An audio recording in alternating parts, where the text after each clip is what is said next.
Alrighty, we have a doozy for you today, and I think we're on episode like 18, 19, so I don't know what it is. I lost count. It's on the list, but in honor of being so close to 20 and having hundreds of downloads, I should be celebrating like 100, 200, 500. I don't know where we're at, but I want to give you something that I've been wanting to give you since I started the podcast. And that is, today we are going to teach you exactly what you need to have in order to have the perfect speech, the perfect meeting, the perfect talk, whatever your desire is. Today I'm going to tell you how to get it perfect, and the only way to get it perfect. So if that sounds like something you're interested in, keep listening. Welcome to the Sam Linton Show, the podcast designed to help you shift your mindset, find your voice, and change your world. Sam is a pastor, coach, and expert communicator, helping leaders and entrepreneurs like you step into their purpose, speak with confidence, and make a lasting difference. So let's dive in.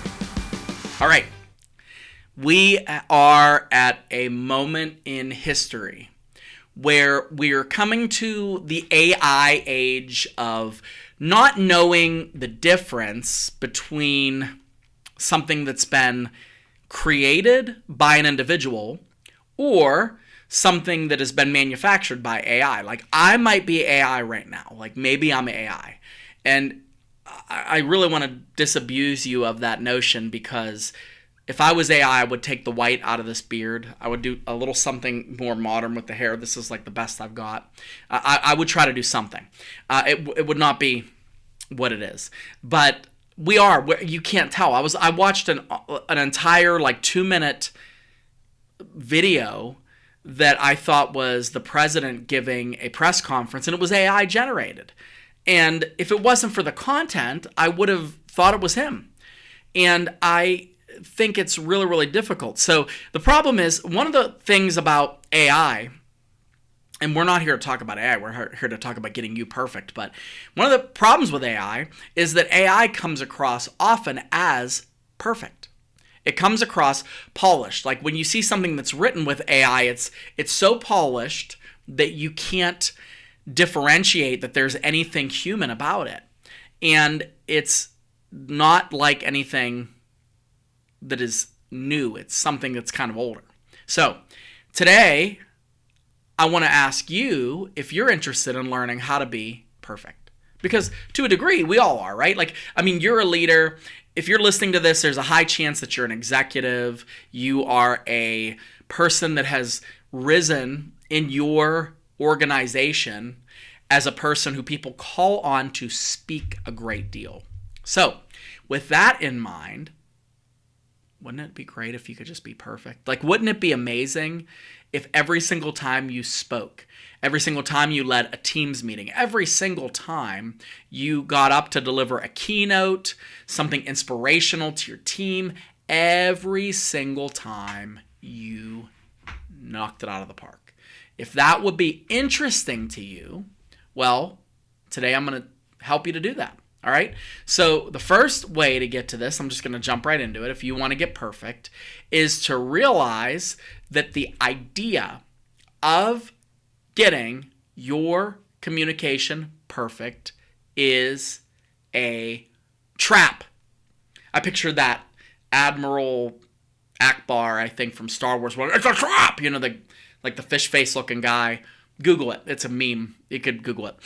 Google it, AI it, whatever you want to do. But this is a big problem that people that are in high levels tend to struggle with, is that we think that because we are where we are in our organizations, we think because we've risen to a certain level when it comes to who we are in our teams, that we can somehow manufacture this perfection. But I want to tell you right from the gate, perfectionism is a trap. It's a trap. And there's several reasons why you need to understand this. But before I kind of tell you why this is a trap and why we want to avoid it, I want to tell you a story. about a person that I was coaching. And this was not too long ago. I was out of state, and we were going over her talk. And she was she had more degrees than a thermometer. Brilliant lady, extremely gifted at her job. And when I would get her up to speak, which I do with all of my clients, I'm not interested in we can learn all the philosophy stuff and the theory of speaking. Like, I can get you there. I could recommend books and TED Talk books and all that stuff. But until I actually see what you look like when you're in front of the room and when you're speaking, that's not going to help you. And my job is to get you to speak, and so that you could see yourself when you speak. So this is what I do. So I was coaching her, and every time we went through her material, she killed it. I mean, she was on top of it. Like, she was on her game. And she was talking about a particular branch of science that she was working in and how to navigate through that. So she knew the stuff. She wasn't looking at notes at all. But every single time she would begin to speak, she would have these little freezes. It's almost like if you're on a Zoom call and your camera like freezes and you're like, like you're in that. And she'd be in the middle of a thought, and the thought was like completely cohesive. It was fully formed, but she couldn't pull it together. And so I finally stopped her, and I said, what are you thinking right now? Like, it wasn't condemning. I was like, what's genuinely going on in your mind? Like, are you worried about how you look? She's like, no. I said, are you worried about material? No. I said, what are you trying to do? She's like, I'm trying to find the perfect word to describe this. I said, oh, well, this is easy. I said, there's no such thing as a perfect word. There is, however, the right word.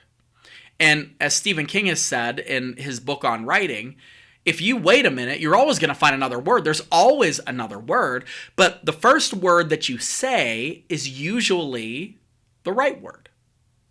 And so I told her not to focus on the perfect word. I told her to focus on the right one. And we got over that hump, and she did a lot better when we just started focusing on what the right word was. Because there is a right word. And when it comes to your speaking, there is no such thing as a perfect presentation. Listen, friend, you are not going to kill it every time. In fact, you shouldn't be trying to kill it every time. Like, you're setting yourself up for a heaping load of disappointment. So I want to tell you what are some of the unfortunate, how do I say this?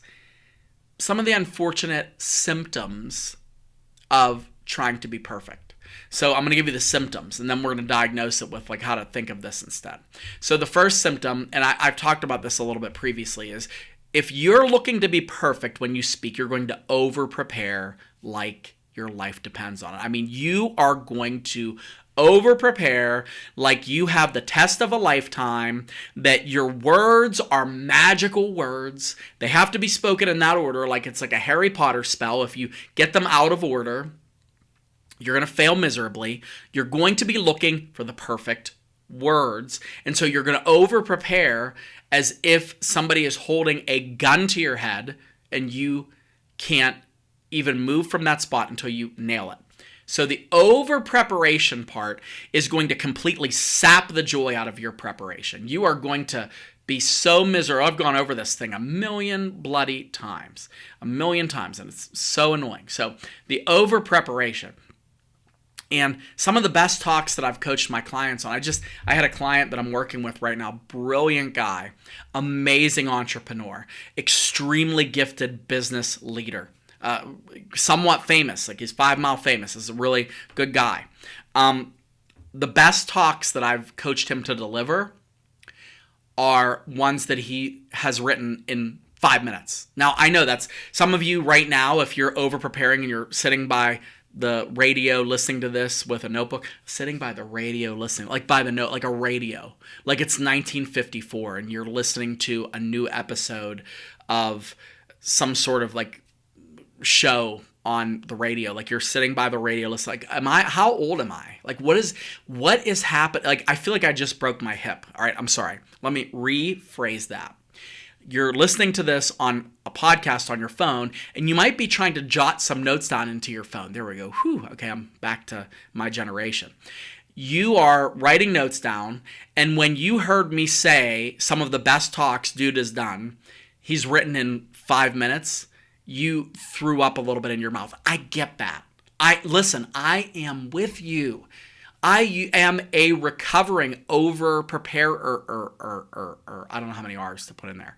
I am. When I first started preaching, I would write my sermons and I would manuscript them, I would rewrite them, I would rewrite them, I would rewrite them, I would cut things out, I'd reformulate where they were, I'd pre-preach them to other people, I would try to figure out what it is that I'm doing here. I had no qualms about spending 30 to 40 minutes or 30 to 40 hours a week working on the perfect sermon. And then I delivered a couple sermons, and I realized not every single sermon is going to be a home run. Sometimes I have to be content with a base hit. I have to do the best that I can, honor God with what I'm doing, and let it be up to the Holy Spirit. And again, I'm a Christian, so forgive the church language, but I leave it up to the Holy Spirit and leave it up to whatever God wants to do with his people, and I get out of the way. Well, that's the way that I view every sermon. I just preached this last weekend. I made probably 2 or 3, and I always Monday morning quarterback my sermons because I'm a coach and I coach myself first. And I looked at 3 things that I made a mistake on in one of the services that I'm like, ooh, you really missed an opportunity to tighten this up. Well, I don't beat myself up. I said, well, there's next Sunday coming, God willing, and I'm going to fix it again. I'm working on my next sermon, and I'm going to redo it, and I'm going to get to preach it again in front of 700 people, and it's going to be fine. It's all going to be fine. So you're going to over-prepare. Next of all, you're going to, like that lady did, you're going to overthink the words. I hate to say this, the words don't matter as much as the messenger. The words don't matter as much as the messenger. The words are the words. The words are the colors in your palette. You are the artist. The audience and the venue, they are your portrait, your canvas, and the interaction you have between is the work of art.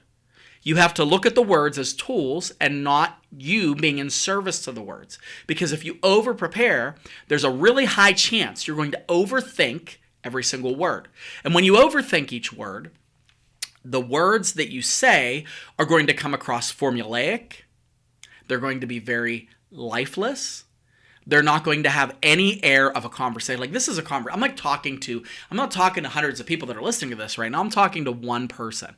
I hope that when you listen to this, you feel like you and I are sitting down and we're having coffee, because that's how I speak when I am doing training, when I'm doing this, when I'm coaching, and when I'm doing a keynote. I don't get up and I say, okay, for the audience here and blah, blah, blah. No, I'm speaking to a person, one person at a time. It's all I can do. And so if you think that you have to find the perfect word that's going to accommodate 700-800 people, or if you have 20 people on your team there, you're out of luck. You are out of luck. So it's going to cause you to be afraid of every word not being the perfect word. Now, the final symptom of perfectionism when it comes to speaking is you're going to have a fear of silence. Remember that song? I think it was Paul Simon and Garfunkel. Hello, darkness, my old friend. That Sound of Silence song. I'm not going to sing it to you because I want you to be impressed with my speaking. I don't want to give you one more thing to be impressed with. I don't want you to be impressed with this thick, rich baritone that God has given me. I'm going to try to leave that to your imagination. But there's that Sound of Silence. And Disturbed actually covered the Sound of Silence. And in my opinion, they killed it. Amazing job. But I say this. The sound of silence. You're afraid of those pauses. And one of the surest ways that I see people who have over-prepared is there's not a single breath in their presentation. They're blah, blah, blah, blah, blah. Then they go blah, blah, blah, blah. They go the next thing, the next thing, the next thing, the next thing, the next thing. Now, if you're doing a TED Talk, sure, you got 18 minutes tight to make that happen. But in reality, most of us, you and I, we're meeting, like tomorrow I'm running a huge meeting for our church. I'm doing that with our board members. There's going to be silence there. There's going to be moments of self-discovery. I'm not going to overscript that. The other pastor that's running the meeting with me, he's not going to overscript that. we're not afraid of those pauses. We're there in the pause. We are there. All right. So if you are seeking perfection, those other things are going to scare the living daylights out of you. You're like, I don't want there to be pauses. I want the perfect words. I want the perfect atmosphere.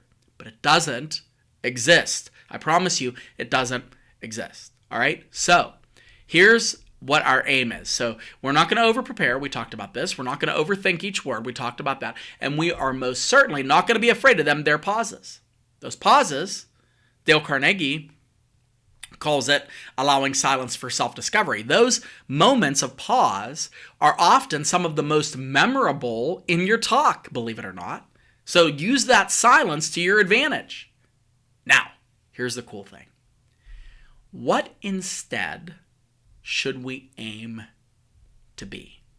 Okay, so here's a couple things. First, what should we do? Number one, we should aim to be clear. We should aim to be clear. I've referenced the episode several times. I'm going to do it again because it's one of my favorites. When Michael Scott receives the budget surplus at the Dunder Mifflin Paper Company, he doesn't understand why he has to get rid of the surplus. He knows he has like $1,000 or $1,500 that he has to spend by the end of the day, or else it alters the upcoming fiscal budget and he would have less money in the budget. If that money's there, they're going to take it away and apply it into the next budget. So Oscar comes in with the numbers, and Oscar is trying to explain to him from an accounting standpoint what it looks like if he were to spend the money. And then Michael Scott goes, explain it to me again. And explain it to me again. Okay, so what does this mean? What does that mean? And then finally, there's the famous part where he said, explain it to me like I'm 5.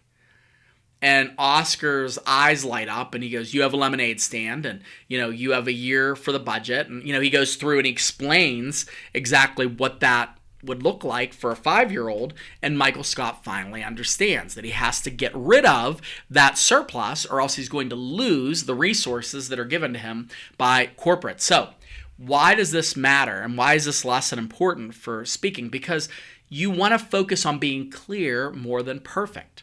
You want to focus on being clear with what you say and not perfect. Perfectionism tends to cause us to be overcomplicated, because what we will do is we will chase the idea of being able to cover every single concept when we are speaking. We're going to want to cover all the things. We're going to want to cover it in a quick amount of time. We're given 30 minutes for a talk. We will talk for 28 minutes and 54 seconds. We're leaving ourselves no margin for silence. We're giving ourselves no opportunity to be in the moment. And so we find ourselves now evading clarity instead of chasing it. But I will tell you, it is a lot more difficult to aim to be clear than it is to sound smart. Let me rephrase that and say it again. It is 10 times more difficult to come across clearly than it is to sound intelligent. And what is most interesting about that, the people who speak the simplest and the clearest are the ones that other people will think are intelligent. One of the greatest compliments I was ever given with all of the years that I've been teaching the Bible is that I teach the Bible in crayon. Now, you might think that's an insult, but oh no, not at all. Not at all. As a Bible teacher, I felt hugely accomplished because some of the things in the Bible are complex. And if I can be clear about those complex things, then I'm doing my job well. And so remember, it's harder to be clear. It's easier to sound smart. But the smartest people are the ones that are doing the work of taking the complexity of their ideas and making them clear. Now, if you're taking something that's complex, that means, and this is where your perfectionists are going to go, blah, this is like a murdering the sacred cow right on the altar. You're going to have to drop some information out. Or you might have to use a metaphor that doesn't quite hit the nail on the head, but it gets people to understand. That requires you to run away from perfection. So clarity over perfection, 100 times out of 100. Speaking of clarity, the next thing is conciseness. You cannot speak perfectly if you're aiming to shorten what you're saying, because it's just not going to happen. Because perfect means I'm covering all the bases. I'm giving all the info. Now, in perfect also, another reason why I think it's stupid to pursue it is perfection is subjective. Like perfect to who? Perfect to me? Like I have a different idea of what perfect looks like. Perfect to your boss, to your mentor, perfect to your team. I guarantee you right now, if you go and you poll your team and ask them what does perfect look like in terms of communication and presentations, they're all going to have something different to say. So again, that's just an aside note, but coming back to this, conciseness, you're going to have to drop off some things that aren't serving the audience. In my trained communicator framework that I take my coaching clients through, one of the things is audience focus. You can have all the right information, but if you're not focusing on the audience, you're not doing a good job. I mean, it doesn't matter if on paper you killed it. What matters is that people applied what you said, or that they knew what the assignment was when you finished. So it doesn't make a difference how perfect it is if it's not making a connection. And conciseness is the quickest way to make a connection, because people will be able to comprehend and connect what they remember. And if you use every moment of your available time to speak, they're not going to remember much. Real talk. All right? Now, so we're going to go for clarity. We're going to go for conciseness. And drum roll, please. And this is, I don't want to say it's the most important, but it's kind of the most important. We're going to aim for presence. Not presence like Amy Cuddy that talks about, presence and Wonder Woman pose, and we could get into that. That's not what I mean. I mean being present in the presence of the people, being there, taking all of you and putting yourself there. Because if you are worried about being perfect, it is impossible to be present. Here's some of the amazing things that happen whenever you are present. Number one, your talk might take you somewhere that you didn't think it would go.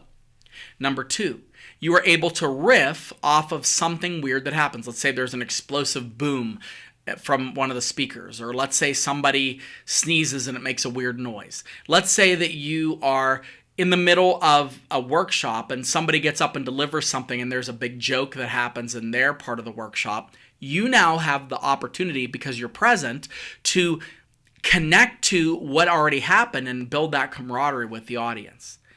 Presence and being fully in the moment is the best way to be the most confident version of yourself as a communicator.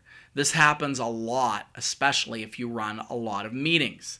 If you're just worried about covering the agenda, people are going to see that you are clearly not present. You're agenda focused. You're serving the agenda while at the same time ignoring the audience, which is a huge L. That means loser. A huge L move if you're presenting. And none of my people that listen to our stuff on this podcast are losers when it comes to presenting. So you want to make sure that you are doing what you do in service to your audience. And that happens whenever you are present with them. When you use their names, you actually call them by name. When they ask a question, it informs the direction that you're going to go instead of just interrupts your train of thought. You want to make sure that you are being the type of communicator who does the work of staying in the room with the people you're communicating with. So, this is what I train all of my clients to do. And right now, I've been having a very, very busy season. It's been amazing. I have some training coming up. I've got a couple events that are coming up. I'm going to be doing a workshop pretty soon. And I am really, really geeked about all of that. But I'm also geeked because despite how busy I am with the church and with my coaching clients, I still have room for you. You have been putting off becoming the best version of yourself as a communicator for too long. So I want to invite you, if you would like to, connect with me on a coaching call. I will give you 1 hour free. I mean, it will be a value-packed hour. I want to know your goals as a communicator. I have one of these meetings just this week with one of my new clients. And I'm going to talk to them about what they see themselves as a communicator, who maybe they admire as a communicator. I will help you get there. It won't take you a lot of time, but I will help you become the version that you've always dreamed of being when it comes to communicating, because you take you with you wherever you go. And it's my job to improve that version of you so that when you show up, you're the best version of you that you can be. I know that sounds kind of corny, a little bit of cornball, but you know what? Who among us doesn't like a little bit of corn every now and again? You know what I'm saying? It's good, colorful, it's kind of a vegetable, a little starchy. So if that's you, podcast at samuellinton.com. Podcast at samuellinton.com. And you could go to Glint Storytelling Group if you'd like to. That's glintstorytelling.com, where all my services are listed on the website.